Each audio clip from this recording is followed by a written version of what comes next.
پاکستان تحریک انصاف نے خیبر پختونخوا میں انتخابات کرانے کے لیے پشاور ہائی کورٹ میں ریٹ دائر کر دی ہے، جس میں موقف اختیار کیا گیا ہے کہ معاشی بحران یا سیکیورٹی کا بہانہ بنا کر انتخابات ملتوی نہیں کرائے جا سکتے۔ خیبر پختونخوا میں 90 روز کے اندر الیکشن کرانے کے لیے پی ٹی آئی نے پشاور ہائی کورٹ کا دروازہ کھٹکھٹا دیا۔ پی ٹی آئی رہنما مشتاق غنی نے ریٹ دائر کر دی۔ درخواست میں موقف اختیار کیا گیا کہ آئین کے مطابق 90 دن کے اندر انتخابات کرانا لازمی ہے۔ گورنر کی جانب سے 8 اکتوبر کی تاریخ غیر قانونی اور غیر آئینی طور پر دی گئی۔ سپریم کورٹ نے بھی فیصلہ دیا ہے اور الیکشن کمیشن اس پر عمل درآمد کا پابند ہے۔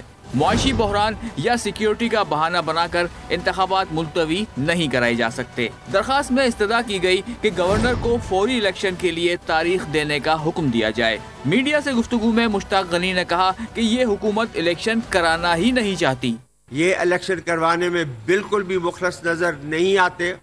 آج ان کا سیکرٹری فائنانس جو ہے الیکشن کمیشن کو پیسے دینے کے بجائے امریکہ کی پرواز اڑان بھر چکا ہے۔ ان طریقوں سے یہ الیکشن کو تاخیر کا شکار کر رہے ہیں۔ یہ کنٹیمپٹ کی طرف بھی جا رہے ہیں، یہ آرٹیکل 6 کی طرف بھی جا رہے ہیں۔ پی ٹی آئی کی جانب سے جمع کرائی جانے والی ریٹ میں الیکشن کمیشن، وفاقی اور صوبائی حکومتوں، گورنر خیبر پختونخوا اور صدر مملکت کو فریق بنایا گیا ہے۔